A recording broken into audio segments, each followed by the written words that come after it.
Hello, Year 12. You've got some IOCs coming up. Let's have a chat. Now, what I want to talk to you about is the approach, and just to reiterate, this is not new information, what you need to include in your IOC, all right? Because I write these things down, but then in our mocks, I was seeing that not everyone was doing what I was telling them to do and what I had written down. So I'm telling you in a moving image format on the hope that you might actually listen to me. Now, I've just done an IOC. It's quite nerve-wracking, actually, I'll be honest with you. Hugely unpleasant. So I do feel for you, I do, but, hopefully it will be helpful to you, okay? It's not perfect. There's a couple of times I don't identify techniques that I'm talking about, and there's also a couple of times where I could have linked back to the author's purpose a little bit more than I did, all right? But it's sufficient for a very good grade, okay? So, of course. So, please have a listen to that, and hopefully that might help you, okay? If not, just give you a laugh.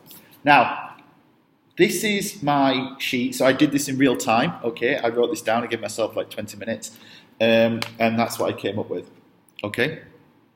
So you can see the annotations there are not ridiculous. I wrote a couple of sentences at the top just to give myself a get-go to get started, and then the rest of it is just really talking about the main features and their impact and just prompts, really.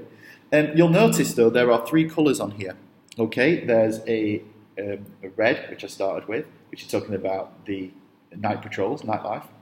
Then the purple, which is the impact on the troops, well, particularly Rat Kiley. And then finally, the attitudes of the other troops towards him and their sort of lack of sympathy, really, and how they downplay everything because they're scared themselves and they don't want the fear to spread. So that's a really nice approach that you can use, okay? Three colours is great, because when I was going through it, and I've done it myself just now, so you can hear the results, it's really easy to follow what I'm wanting to talk about. Now, those three sections, you'll notice that the first two sections I talk about a lot more than the last one, because I felt that there was more to say in the first two sections than there was in the third. Not perfect balance in terms of structure, but just be aware that you don't have to spend the exact same amount of time on each of them. If you think you've got a fourth thing you want to talk about in that extract, then you can. An easy way to prep for this, and some of you might find it difficult to break it down thematically, but the benefits are huge. Because if you break it down thematically, you're just talking about that one thing, and your thoughts are organised, and I know that everything on red is a description of nightlife, okay, and what the nighttime patrols are like. So I've got all that there. I'm not trying to analyse the whole thing, and everything I say, I can link back to the description of nighttime. So it's solid, it's cohesive, yeah? It actually helps you. Now, I know some of you will find thematic approaches quite difficult because you're not quite sure what things to think of. But this is where your revision comes in. You need to pick out the key themes in every text. Now, one of the key themes in nightlife is talking about that pressure that they feel on to remain. And there's not a lot of it in here, but it's still there. So I didn't talk about that until the end, all right? Working out the key themes, you're not going to be able to break down the key themes until you see the extract that you get precisely, but you know generally what the main ideas are for each text and what it's trying to do. So start with that and then just think, okay, it's those. So what I did, I came in and I knew what extract it was going to be because I self-set it, but it's the one that you did for homework, okay, the other week. And I looked at it and I was like, okay, so what are the main ideas? That's the first thing I did. Now, you should know every single text, you should be aware of what it's trying to do, what it's trying to say, what it's trying to achieve. If you're not clear for every single one of the texts that you're looking at, then you need to go back and revise. And it's all there in your notes, all right? You need to be able to work out the following things when you give an overview. You need to work out what the author is trying to show. What is it they're trying to say? All right, and you start with that. All right, so here you hear me talking about the psychological impact of war on soldiers, the conflict that they feel about. I don't save this till the end. It's not a surprise. I start with that, so I clearly set out what it is I'm trying to say. I situate the extract in the broader context. I talk about being a collection of short stories that appears near the end. That it's about a veteran's view of the world, but it isn't fully autobiographical. So there we have the historical context. It's about the Vietnam War, but it's not completely autobiographical. And then I introduce the main themes. So that's what you need to do in your first sort of minute and a half, depending. You can remember you can talk up to 12 minutes before I'll interrupt you. 10's the minimum. The idea there is that you've covered all the main bases of the text. You're showing a great overview. You're setting yourself up so you know what it is you want to say and what you want to talk about. Once you've got your 3 or 4 themes that you want to talk about, then talk about those themes. If it's only 2, it's only 2. But it's better that than just going through it chronologically. Now, as a default, if you panic and you can't work out how to break it down or what the right way to break it down is, you can just go through it chronologically, but it's not ideal and it will affect your score for presentation, okay? Which is the structure, criteria C. Now, I've said that since day 1, okay? So that is an approach you can use, but this is a better approach. So practice it this weekend, all right? Some of you are starting to do that already. It's really easy once you get to it, and if you know the text well, it's fine, all right? Then you're doing your analysis. Your analysis is easy. You make a statement, you say something about the text, such as the men are presented as being young and innocent and vulnerable, perhaps, and then I give my quote to prove that. So I say, the dumb Cub Scouts chasing phantoms, all right? Then I talk about the techniques, the metaphor, all right, of the Cub Scouts, okay? They are not literal Cub Scouts. The metaphor of phantoms, all right? Why are they phantoms? Why are they Cub Scouts? Why has that been chosen? Try to give multiple interpretations, okay?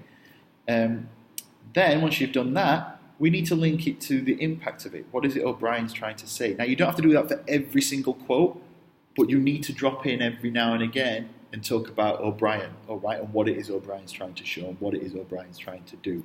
You need to use the name O'Brien or Duffy, okay?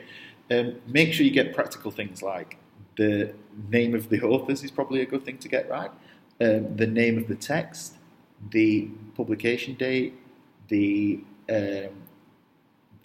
text type.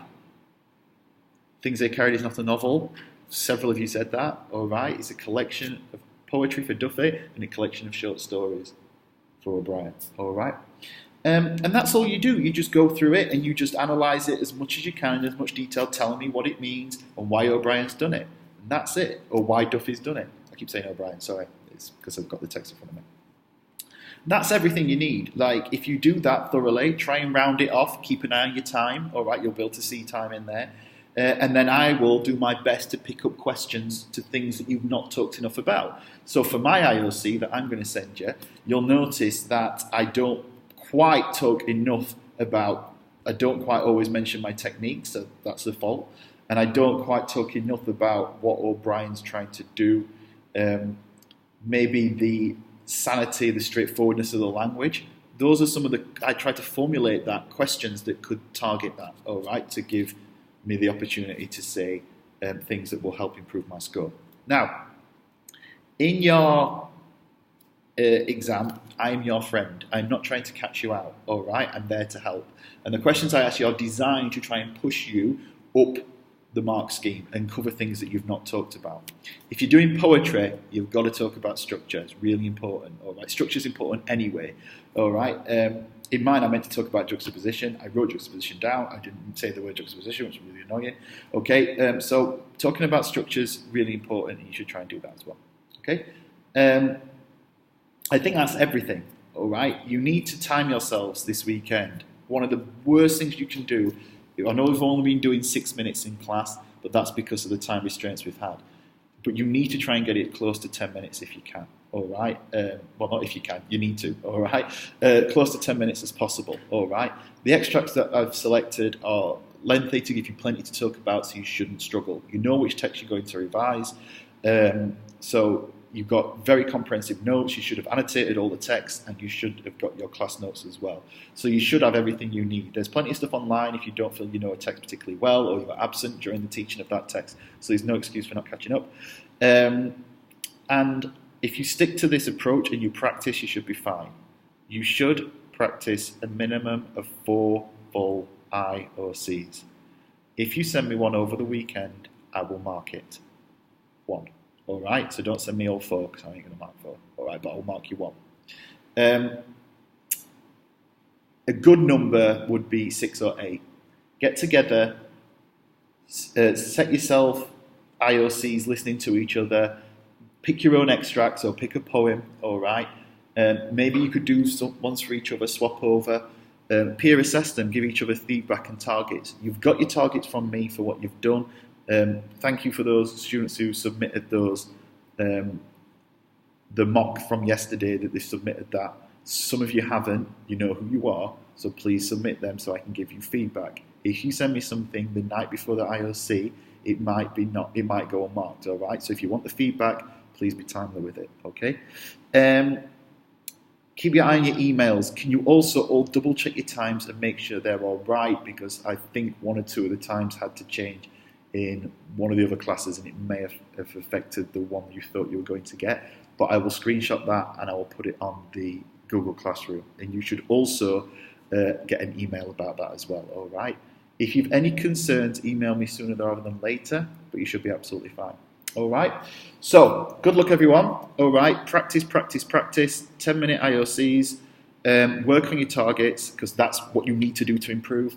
And I look forward to seeing you next week with some great success. I'll remind you of how important the IOC is.